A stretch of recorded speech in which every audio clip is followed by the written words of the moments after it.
Beni dünyanın her bir yerinden seyreden vatanımın güzel ve değerli insanlarını saygı ve sevgiyle selamlıyorum. Değerli izleyiciler, kanalıma hoş geldiniz, sefa getirdiniz. Bugün maalesef size üzücü bir haberim var.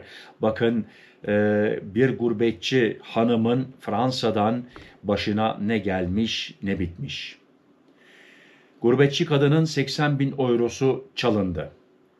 Değerli izleyiciler, çok dikkat etmek lazım. 2025 yılında yaşıyoruz. Teknik aldı başını gitti. Bugün herkesin elinde bir cep telefonu var. Yalnız cep telefonun ne kadar yararı varsa o kadar da bazen zararı olabiliyor. Herhangi bir mesaj gelirse, herhangi bir e-mail gelirse çok dikkat edin. Şuraya tıkla, buraya tıkla, aman yapmayın. Bakın, size şimdi teker teker anlatacağım. Söyleyeceğim ne olmuş ne bitmiş ve sonunda tekrar nokta nokta dile getireceğim nelere dikkat etmeniz lazım.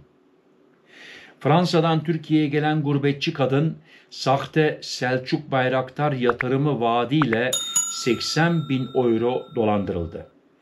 Çetenin çok kişiyi hedef aldığı iddia edildi. Değerli izleyiciler, bana da inanın her gün mesaj geliyor ama hiç bakmadan siliyorum ve engelliyorum. Bakın, çok dikkat etmek lazım. 80 bin euro az para değil.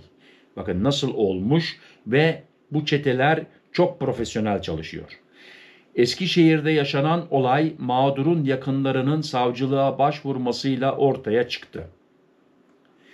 En Haber muhabiri Sedat Tapan'ın edindiği bilgilere göre kendilerini yatırım danışmanı gibi tanıtan şüpheliler, yapay zeka destekli yüksek kazanç yalanıyla önce 200 euroluk deneme yatırımı talep etti, ardından mağdurun bilgisayar ve telefonuna uzaktan erişim sağlayarak tüm banka hesaplarını boşalttı.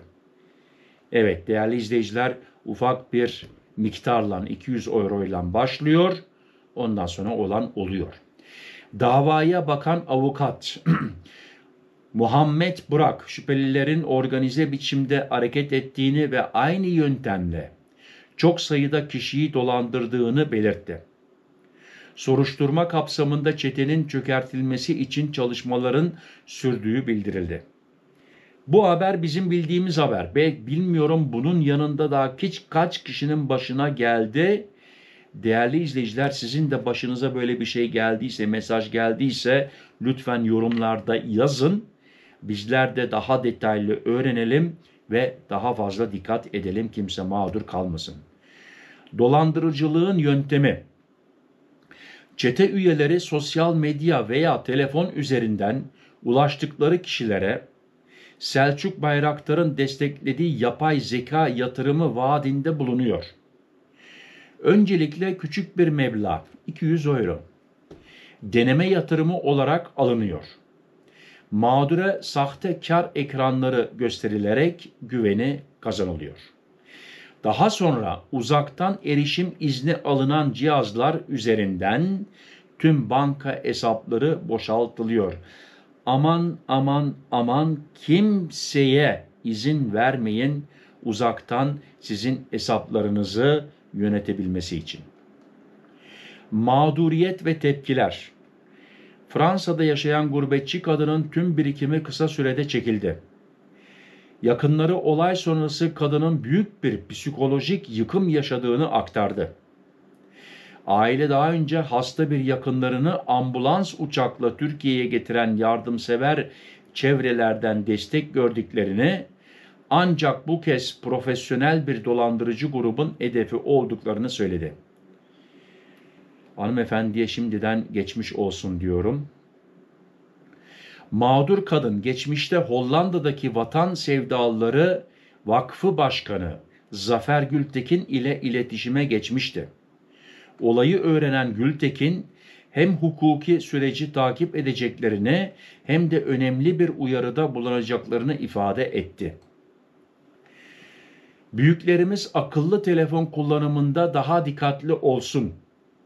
İnsan yardım ediyor bahanesiyle şuna bas buna bas derken Bir bakarsınız 80.000 euro gitmiş. Telefon kullanırken her adımı düşünerek atmakta fayda var. Değerli izleyiciler, tanımadığınızda birinden mesaj gelirse, herhangi bir şey gelirse hemen silin, engelleyin.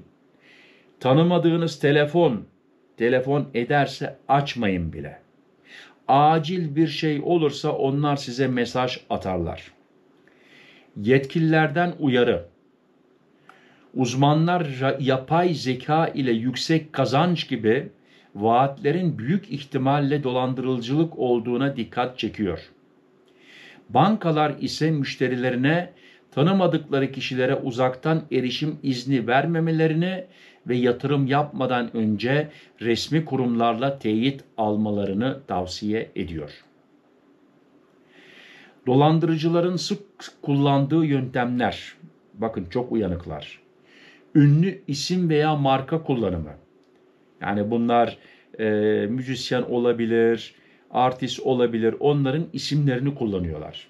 Veya herhangi bir marka, elbise markası olabilir, çanta markası olabilir. Güven kazanmak için tanınmış kişi veya kurumların adı ve fotoğraflarını sahte reklamlarla paylaşmak. Küçük deneme yatırımı, burası çok tehlikeli. Sana bir 100-200 euroluk yatırım yap diyor. Sana bir günde, 2 günde bak 200 euron 1000 euro oldu diyor. Ve insanları böyle kandırıyorlar. Böyle tuzağa getiriyorlar. Öncelikle düşük miktarda para talep edilerek güven oluşturmak, ardından daha yüksek miktarlara yönlendirmek. Sahte kazanç ekranları. Mağdura hayali kar tabloları göstererek yatırımın karlı olduğuna inandırmak, uzaktan erişim tuzağı, telefon veya bilgisayara kurulan yazılımlarla tüm banka hesap bilgilerine ulaşmak. Değerli izleyiciler, en mühim noktada işte burası. Aman ne bilgisayar olsun, ne iPad olsun, ne telefonunuz olsun, uzaktan erişim izni vermeyin. Yani biraz evvel dediğimiz gibi yok şuna bas, buna bas. Hanımefendi şimdi buna bas. Oldu, oluyor. Bir de buna bas. Bir de bunu okeyle. Oldu, bitti. Bütün hesaplarınıza giriş yapabilirler. Değerli izleyiciler, şu telefon bize bütün dünyayı açıyor. Her yere ulaşabiliyoruz. Her işimizi görebiliyoruz. Faturalarımızı ödeyebiliyoruz. Mesajlarımıza bakabiliyoruz. Sevdiklerimizi görüntülerek yani görerek telefon ediyoruz, ulaşabiliyoruz. Ama ne kadar yararı varsa o kadar da zararı var. Çalabilirler. Yani telefonunuzun içine girdi mi uzaktan izin verirseniz bütün hesaplarınızı da boşaltabilirler. Banka hesaplarınıza girebilirler. Dikkat edin. Biraz evvel dediğim gibi tanımadığınız birisi, tanımadığınız bir telefon ararsa açmayın. Acil bir şey olursa onlar size mesaj yazarlar. Tanıdık birisi ise ben filancayım neden açmıyorsun? Ve o zaman bile dikkat edin. Değerli izleyiciler, herhangi bir mesaj gelirse mesaja cevap vermeyin. Size söylerlerse şunu yapın, bunu yapın, biz size yardımcı olacağız. Aman aman aman 3 kere düşünün ve yapmayın. Yani yapmayın. Ben şahsen yapmıyorum. Tanımadığım birisi mesaj atarsa çoğunlukla yurt dışından numaralar oluyor bunlar. Zaten anında engelliyorum ve siliyorum.